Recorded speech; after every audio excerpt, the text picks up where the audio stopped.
எல்லாருக்கும் வணக்கம். நீங்க கேட்டுட்டு இருக்கிறது பிலீவ் இன் டைம். இது ஒரு தமிழ் பாட்காஸ்ட் சேனல். நம்மளோட பாட்காஸ்ட் சேனலுக்கு நீங்க வரது தான் ஃபர்ஸ்ட் டைமா இருக்குன்னா ஒரு சின்னோட இன்ட்ரோடக்ஷன் மட்டும் நம்ம சேனலை பத்தி கொடுத்துக்கிறேன்.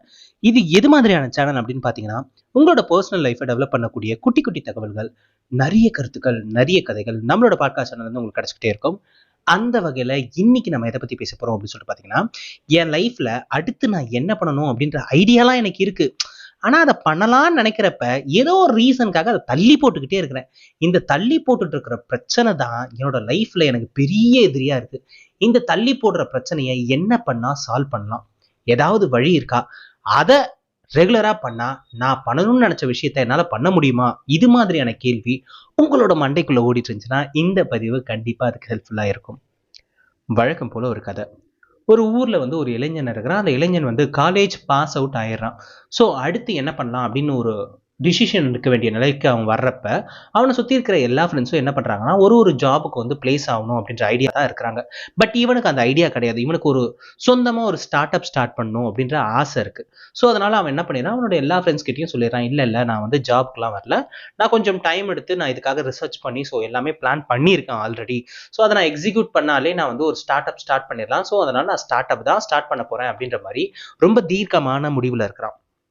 அதே மாதிரி நாட்கள் போகுது. ஒரு ஒரு நாள் காலையில ஆரம்பிக்கிறப்பையும் இதை பண்ணிடணும், இதை இன்னைக்கு பண்ணா போதும் அப்படின்ற மாதிரிலாம் டிசைட் பண்ணி தான் ஆரம்பிக்கிறான். ஆனா அந்த நாள் ஆரம்பிக்கிறப்ப இருந்த ஆர்வம் அந்த நாள் முடியிறப்ப அவனுக்கு இருக்கிறதே கிடையாது. ச்சே, இன்னைக்கு தான் மிஸ் ஆயிடுச்சு, நாளைக்கு கண்டிப்பா இதை பண்ணிடலாம், திங்கக்கிழமை வரட்டும், திங்கக்கிழமையில இருந்து ரெசல்யூஷன் ப்ராப்பரா எடுக்கிறோம், பக்காவா பண்றோம், இந்த மாதிரி அவன் தள்ளி போட்டுக்கிட்டே இருக்கிறான். இந்த தள்ளி போடுறது எந்த அளவுக்கு முத்தி போகுதுன்னா, நாள் மாதங்களா மாறுது, மாதங்கள் வருடங்களா ஆகுது.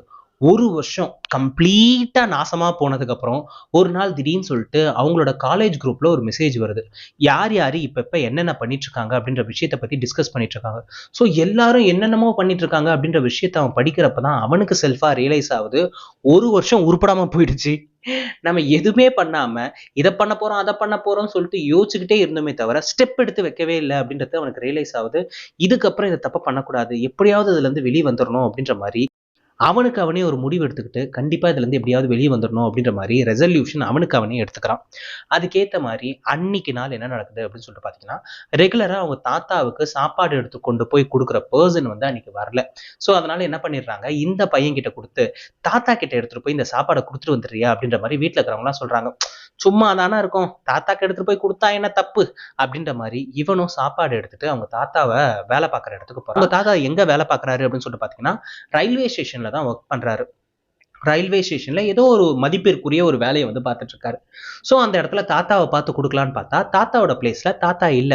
சுத்தி இருக்கிறவங்க கிட்ட விசாரிக்கிறான், தாத்தா எங்க இருக்காரு அப்படின்னு கேட்டது, தாத்தா வந்துருவாருப்பா, தாத்தா ரொம்ப பங்க்சுவலா இருப்பாரு, இத்தனை வருஷம் சர்வீஸ்ல அவர் ஒரு நாள் கூட லேட்டா வந்ததே கிடையாது, அவரோட வேலையில அவர் ரொம்ப பர்ஃபெக்டா இருப்பாரு, டைம்னா நம்ம தாமோதரன் தாத்தா தான், தாத்தானா டைமு, டைம்னா தாத்தா, அந்த அளவுக்கு அங்க வந்து பயங்கரமா எல்லாரும் பில்டப் கொடுக்குறாங்க. தாத்தா அங்க எல்லாருமே வந்து பங்க்சுவலா இருக்கிறதுல தான் பெஸ்ட் அப்படின்ற மாதிரிலாம் சொல்லிட்டு இருக்காரு. தாத்தா எப்படி இவ்வளவு பங்க்சுவலா இருக்கிறாரு, எப்படி இந்த அளவுக்கு நேரத்தை அவரால் பர்ஃபெக்டா ஹேண்டில் பண்ண முடியுது அப்படின்னு சொல்லிட்டு இவனுக்கே செம கியூரியஸா இருக்கு. சரி, தாத்தா கிட்ட இந்த டைமை பத்தி தெரிஞ்சுப்போம். ஏன்னா நம்மளோட பர்சனல் லைஃபுக்குமே இந்த டைம்ல தான் பிரச்சனை வருது. டைமை நம்ம அதிகமா வேஸ்ட் பண்றதால நம்ம நம்பாம போயிட்டு இருக்கிறதுக்கு காரணம் என்னமோ இந்த டைம் தான். ஸோ அதனால அது எப்படின்னு தாத்தாவை பார்த்து கேட்டுக்கணும் அப்படின்ற மாதிரி வெயிட் பண்றான். அதுக்கேற்ற மாதிரி அவங்க தாத்தாவும் கொஞ்ச நேரத்துல அந்த ரூமுக்கு வராரு. ரூமுக்கு வந்து நுழைஞ்ச உடனே, தாத்தா உங்களை பத்தி நான் என்னென்னமோ நினைச்சிட்டு இருந்தேன், பார்த்தா இங்க இருக்கிறவங்களாம் உங்களை பத்தி ரொம்ப பெருமையா சொல்றாங்க, நீங்க பங்க்சுவாலிட்டியில வந்து வேற லெவல்ல இருப்பீங்களாமே, இந்த மாதிரிலாம் எப்படி தாத்தா உங்களால இருக்க முடியும் அப்படின்னு சொன்னோடனே சிரிக்க ஆரம்பிச்சிடுறாரு.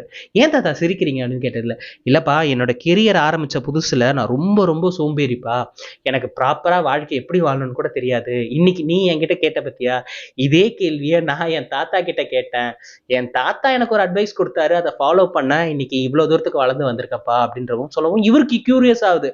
ஐயோ, உங்க தாத்தா உங்களுக்கு அட்வைஸ் கொடுத்தாரா, யோ பெரிய மனுஷா, நீ என்னைக்காவது எனக்கு இந்த மாதிரி அட்வைஸ் கொடுத்துருப்பியா, நீ கேட்கல அதனால கொடுக்கல, நீ வந்து கேட்காமலே சொல்லிருக்கணும்ல, நான் கேட்டப்பதான்ப்பா என் தாத்தா எனக்கு அட்வைஸ் கொடுத்தாரு, நீ கேட்டா சொல்லலாம்னு நான் வச்சிட்டு இருந்தேன், நீ கேட்கல, இப்பதான் கேட்கறேன், தர உனக்கு அட்வைஸ் அப்படின்ற மாதிரி சொல்லிட்டு அவர் என்ன பண்றாரு, அவரோட மேஜையில இருந்து ஒரு வாட்ச் எடுத்து கொடுக்குறாரு.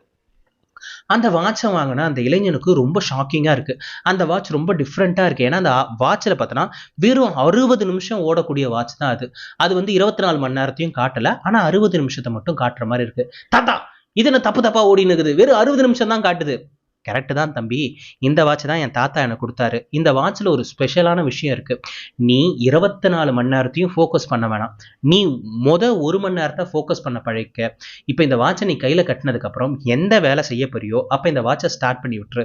அடுத்த 60 நிமிஷம் முடியிறப்ப அந்த வேலையில மட்டுமே உன்னோட ஒருமுத்த கவனமும் இருக்கிற மாதிரி பார்த்துக்க.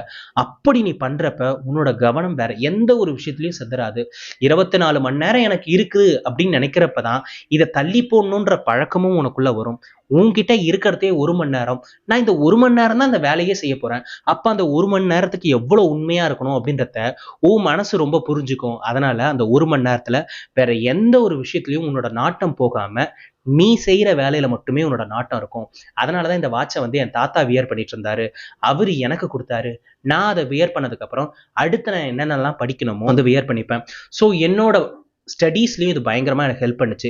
ஸ்டடீஸ் முடிச்சதுக்கப்புறம் கெரியருக்குள்ளே வரணும்னு நினச்சேன். ஸோ கெரியருக்குள்ளே வர்றப்பையும் ஒரு ப்ரெசன்டேஷனை நான் ரெடி பண்ணணும், ஒரு விஷயத்தை நான் தயார்படுத்தணும் அப்படின்லாம் இருக்கிறப்ப இந்த வாட்சை கையில் கட்டிப்பேன். அடுத்த 1 மணி நேரத்துக்கு நான் டெடிகேட்டிவாக அதை மட்டும் பண்ணுவேன் அப்படின்ற மாதிரி பண்ணேன். ஸோ ஒரு நாளில் 1 மணி நேரம் மட்டும் இல்லை, ஒரு நாளில் 24 மணி நேரம் இருக்குது. அந்த 24 மணி நேரத்தில் எத்தனை மணி நேரம் எனக்கு நான் பர்சனலாக செலவு பண்ணணும்னு நினைக்கிறோமோ அப்பப்பெல்லாம் இந்த வாட்சை நான் ஸ்டார்ட் பண்ணிடுவேன். இந்த வாட்சை ஸ்டார்ட் பண்ணிவிட்டு அந்த நேரத்தை நான் சரியாக பயன்படுத்துவேன். அந்த நேரத்தில் வேற எந்த ஒரு டிஸ்ட்ராக்ஷனுக்குள்ளேயும் போக மாட்டேன். அந்த நேரம் எனக்கானது மட்டும் அப்படின்ற மாதிரி நான் பயன்படுத்துவேன். அப்படி நான் பயன்படுத்துகிறப்ப ஒரு நாளில் அதிகபட்சம் 4 முறையோ 5 முறையோ நான் இதை யூஸ் பண்ணுவேன். ஆனால் யூஸ் பண்ணுற நேரத்தில் என்னோட நேரம் அது என்னோடது மட்டும்தான். இதில் ஒவ்வொரு நொடி நான் இழக்கிறப்பையும் என்னோட ஆப்பர்ச்சுனிட்டியை நான் இழந்துட்டுருக்கேன். அதனால் நான் ரொம்ப பர்ஃபெக்டாக என்னோட ஆப்பர்ச்சுனிட்டியை நான் யூஸ் பண்ணிக்கணும்னு சொல்லிட்டு அந்த நேரத்துக்கு ஏற்ற மரியாதை நான் கொடுக்க ஆரம்பித்தேன். அது கொடுக்க ஆரம்பிச்சதோட விளைவு தான் இவங்கெல்லாம் சொல்லிட்டு இருக்க மாதிரி பங்க்சுவல். சரிங்களா? டைம்னா உங்க தாத்தா, தாத்தானா உங்க டைம் அப்படின்ற மாதிரி சொல்றாங்கல்ல. இது ஏன் வந்துச்சுன்னா நான் பங்க்சுவலா இருக்கிறதால தான். இந்த பங்க்சுவல் எனக்கு எப்ப வர ஆரம்பிச்சிச்சுன்னா இந்த வாட்சை வியர் பண்ணதுக்கு அப்புறம் தான். இந்த வாட்சை நீ போட்டுக்க தாத்தா, உன்கிட்ட இருக்கிறதே இந்த வாட்ச் தான். இந்த வாட்ச் என்கிட்ட கொடுத்துட்டுனா நீ எப்படி இங்க பங்க்சுவலா இருக்க முடியும்? இல்ல தம்பி, இதை நான் ரொம்ப வருஷத்துக்கு யூஸ் பண்ணிட்டேன். இது யூஸ் பண்ணதாலே இந்த பங்க்சுவல்ன்ற விஷயம் என்னோட உடம்புலயே அது மென்டலாக ரெடி ஆயிடுச்சு. ஸோ என்னால் இயல்பாகவே ஒரு விஷயத்தில் 1 மணி நேரத்துக்கு மேலே கவனமாக இருக்க முடியுது. ஸோ அதனால் இதுக்கப்புறம் எனக்கு தேவைப்படாது. எந்த ஒரு விஷயமே ஆரம்பத்தில் மட்டும்தான், பழக்கப்படுற வரைக்கும் தான் உனக்கு தேவைப்படும். ஒன்ஸ் அதுக்கு நீ பழகிட்டனா அதுக்கப்புறம் அது தேவைப்படாது. அது ஒரு அனிச்ச செயல் மாதிரி ஆயிடும். நீயாவே அதை பண்ண ஆரம்பிச்சிருவ. நீ இதை வியர் பண்ணிக்க. உன்னோட ப்ரொகாஸ்டினேஷன்லேருந்து வெளியே வா. எந்த ஒரு விஷயத்தையும் தள்ளி போட மாட்டேன் இனிமேல் அப்படின்ற மாதிரி எப்பெல்லாம் உனக்கான டிட்டர்மினேஷன் உனக்குள்ள தோணுதோ அப்பப்பெல்லாம் இந்த வாட்சை கையில் மாட்டிட்டு உன்னோட வாழ்க்கையை நோக்கி பயணிக்க ஆரம்பி. உன்னோட வாழ்க்கையை நோக்கி நீ பயணிக்க ஆரம்பிச்சிருனா அடுத்த கட்டத்துக்கு நீ போயிருந்த யாராலையும் தடுக்க முடியாது அப்படின்றத அந்த தாத்தா அவனுக்கு சொன்னாங்க. அதுக்கப்புறம் அந்த பையன் என்ன பண்றான்னா அந்த வாட்சை வியர் பண்ணிட்டு அவனோட பர்சனல் லைஃப்ல அந்த விஷயத்தை யூஸ் பண்ண ஆரம்பிக்கிறான். நெக்ஸ்ட் டேவே ஆரம்பிக்கிறான். ஸோ நெக்ஸ்ட் டே என்னென்னலாம் பண்ணணும் அப்படின்ற விஷயத்தை எழுத ஆரம்பிக்கிறான். எழுத ஆரம்பிச்சதுக்கு அப்புறம் அந்த விஷயத்தை செயல்படுத்த ஆரம்பிக்கிறான். அவங்க தாத்தா வெறும் வாட்ச் மட்டும் கொடுக்கல, கூடவே ஒரு நோட் பேடையும் கொடுத்தார். எப்பவுமே நேரம் மட்டுமே நம்மளை கரெக்டாக முன்னோக்கி செலுத்தாது, தெளிவான திட்டமும் தான் நம்ம முன்னேற்றி செல்லும். ஸோ அதனால் அவர் எக்ஸ்ட்ரா ஒரு நோட் பேடையும் கொடுத்தாரு. என் தாத்தா எனக்கு வெறும் வாட்ச் தான் கொடுத்தாரு, உன் தாத்தா எக்ஸ்ட்ரா ஒரு நோட் பேடையும் தர. இந்த நோட் பேடில் அடுத்த 1 மணி நேரத்துக்கு என்ன பண்ண போகிறன்றதை எழுத பழகு. அந்த 1 மணி நேரத்தை இந்த வாட்சில் பார்த்து சரியாக பயணிக்க பழகு. இது ரெண்டுமே உன்னை அடுத்த கட்டத்துக்கு கூட்டு போகும் அப்படின்றத அந்த தாத்தா ரொம்ப ஆணித்தனமாக அந்த பையனுக்கு சொன்னார். அந்த இளைஞன் அதுக்கப்புறம் அது ரொம்ப ஃபோக்கஸாக எடுத்துக்கிட்டு அந்த விஷயத்தை தொடர்ச்சியாக பண்ண ஆரம்பித்தான். தன்னோட வாழ்க்கையில் இன்னைக்கு பெரிய சக்ஸஸ்ஃபுல் பர்சனாக மாறிட்டான். இந்த கதைக்கும் ஆரம்பத்தில் சொன்ன விஷயத்துக்கும் என்னடா சம்மந்தம் இருக்குது அப்படின்ற மாதிரி கேட்டிங்கன்னா, எஸ், பெரிய சம்மந்தம் இருக்குது. ஆக்சுவலி நான் 2022 ரொம்ப பெரிய ஒரு சஃபரில் இருந்தேன். அது என்ன அப்படின்னு சொல்லிட்டு பார்த்தீங்கன்னா, என் மண்டைக்குள்ளே ஏகப்பட்ட பிளான் இருக்கும். இதை பண்ணணும், அதை பண்ணணும், இதை பண்ணணும், அதை பண்ணணும்னு சொல்லிட்டு இந்த நாய் வாய வைக்கிற மாதிரி எல்லாத்துலேயும் கொஞ்சம் கொஞ்சம் வாய வச்சுருந்தேனே தவிர எதுலேயுமே நான் எக்ஸலாகவே இல்லை. அப்போ தான் யோசிச்சு பார்த்தேன், எனக்கு என்ன பிரச்சனை, நான் ஏன் எதுலேயுமே எக்ஸலாக இல்லாமல் எல்லாத்துலேயும் கொஞ்சம் கொஞ்சமாக இருக்கிறேன், நான் ஒரு பெட்டர் பர்சனாக எப்படி மாறுறது அப்படின்ற மாதிரி என்ன நானே கேள்வி கேட்டுக்கிட்டே இருந்தேன். எனக்கு அதுக்கான பதில் கிடைக்கவே இல்லை. ஒரு நாள் யதார்த்தமாக ஒரு யூடியூப் வீடியோ பார்த்துட்ருக்கப்ப, ஒரு ஃபிட்னஸ் யூடியூபரோட வீடியோ, சரிங்களா, அந்த வீடியோ பார்த்துட்ருக்கப்ப கரெக்டாக அந்த வீடியோஸில் ஒரு 2-3 வாட்டி அவரோட வாட்ச் கரெக்டாக 1 மணி நேரத்துக்கு ஒரு வாட்டி அதுலேருந்து அலாரம் வந்துச்சு. அந்த அலாரம் வர்றப்பெல்லாம் அவர் அதை பாஸ் பண்ணிவிட்டு அவர் பேக்கெட்லேருந்து ஒரு தம்ம தூண்டு நோட் பேட் மாதிரி இருக்கும், அதில் ஏதோ எழுதினாரு, எடுத்து உள்ள வச்சிட்டார். ஸோ அந்த இன்டர்வியூவர் கேட்குறாங்க, என்ன இது, ஏன் 1 மணி மணி நேரத்துக்கு ஒரு வாட்டி எடுத்து எழுதுறீங்க அப்படின்னு கேட்குறப்ப, இல்ல எனக்கு ஒரு பழக்கம் இருக்கு. என்னோட 1 மணி நேரத்துக்கு ஒரு வாட்டி இதுல ரிமைண்டர் இருக்கும். அந்த 1 மணி நேரத்துக்கு ஒரு வாட்டி அடிக்கிறப்பயும் நான் இந்த 1 மணி நேரத்துல என்ன பண்ணேன் அப்படின்றத நோட் பண்ணி வைப்பேன். அன்னைக்கு நாள் முடியிறப்ப அதை நான் அனலைஸ் பண்ணி பார்ப்பேன்.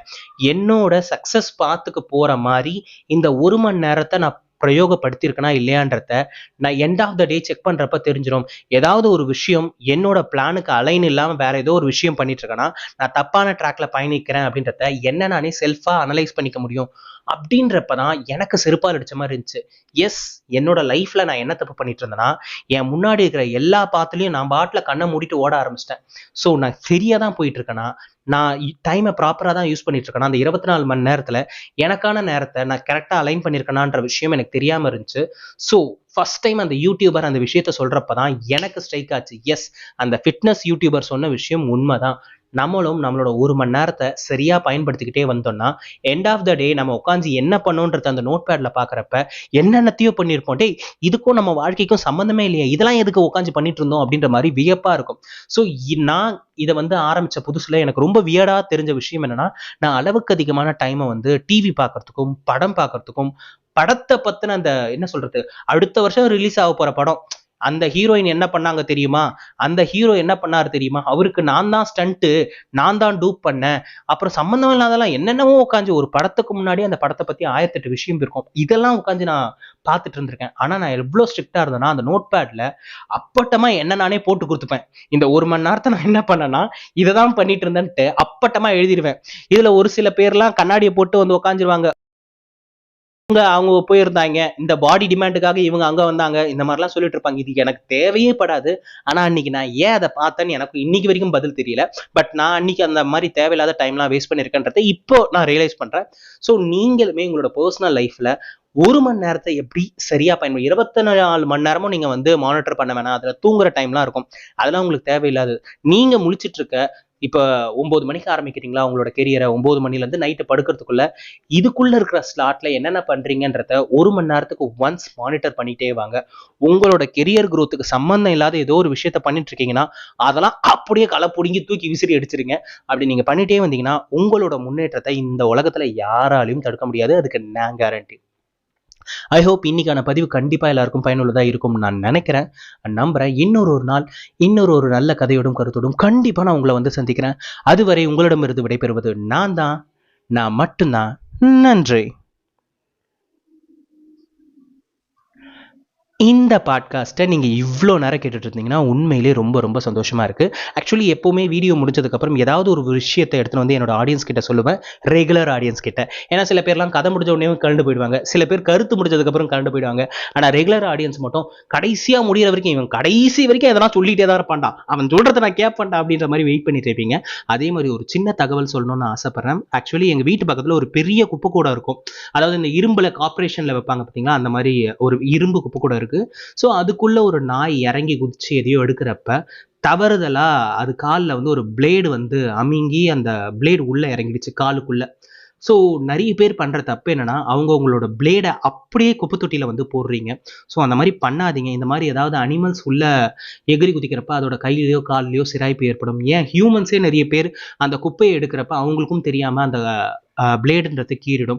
ஸோ இது எப்படி அவாய்ட் பண்ணலாம் அப்படின்னு சொல்லிட்டு பார்த்தீங்கன்னா, உங்களோட பிளேட் ஆகட்டும் இல்லை ரேசர்ஸ் ஆகட்டும், அதை எப்படி டிஸ்போஸ் பண்ணுறீங்கன்னா, சின்ன டப்பா மாதிரி ஒரு பிளாஸ்டிக் டப்பாவோ இல்லை அயன் டப்பாவோ சின்னதாக இருக்கும் பார்த்தீங்களா, இந்த ஜாம் பாட்டில் அந்த மாதிரிலாம் இருக்கும் பார்த்தீங்களா, அதுக்குள்ளே போடுங்க.